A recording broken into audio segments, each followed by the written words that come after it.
Voilà, bonjour à toutes et à tous. Merci pour l'ensemble des travaux menés dans le contexte de WAPI, économie circulaire. Je pense qu'il est en effet particulièrement important qu'il y ait une mobilisation territoriale de tous les acteurs, privés, associatifs, intercommunaux, publics, villes et entités, administrations régionales, de manière à soutenir une dynamique qui est particulièrement importante.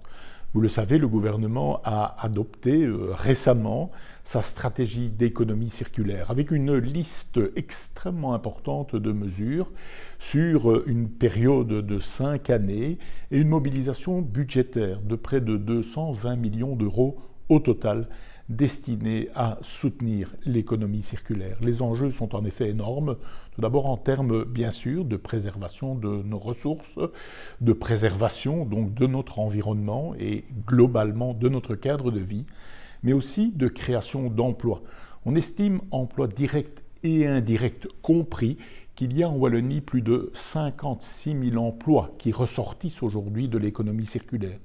Mais mieux encore, les perspectives de croissance à court, à moyen et à long terme sont considérables par rapport à ces volumes d'emplois. C'est dire qu'au niveau régional wallon, au niveau du gouvernement, mais qu'en mon nom personnel également, je soutiens des initiatives visant notamment à établir, dans le cadre de la dynamique lancée par le Centre Terre et Pierre de Wallonie et d'autres partenaires, IDETA, IPAL, d'autres intervenants encore,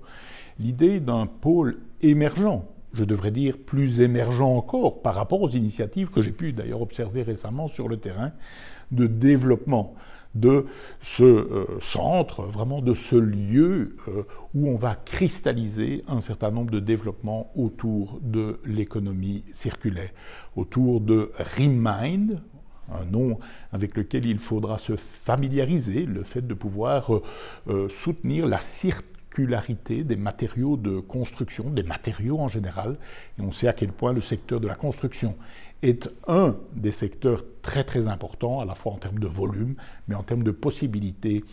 d'utilisation, de réutilisation, de transformation des matériaux. Je voudrais aussi insister sur le rôle que l'innovation, la recherche, le partenariat entre acteurs économiques privés, industriels et pouvoirs publics représentent comme perspective dans le futur.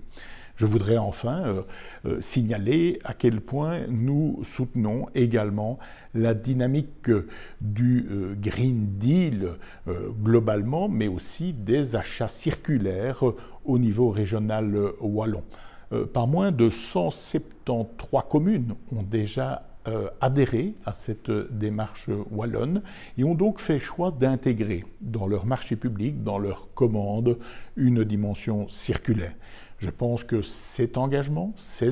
sont appelés à croître encore à l'avenir et nul doute que des événements, des rencontres comme celle-ci, comme ceux-ci, sont de nature à mieux faire connaître encore à la fois toute l'importance de cette priorité, mais aussi toutes les actions concrètes qui peuvent être menées au quotidien dans la décision, dans l'organisation, dans les choix posés au niveau local, mais surtout, vraiment le grand travail, je devrais dire l'immense travail qui sera mené à l'avenir, notamment en Wallonie-Picarde, pour faire que l'économie circulaire soit une réalité absolument incontournable dans notre vie, dans la vie de la société, notamment dans son volet économie et emploi. Merci à chacune et à chacun d'entre vous.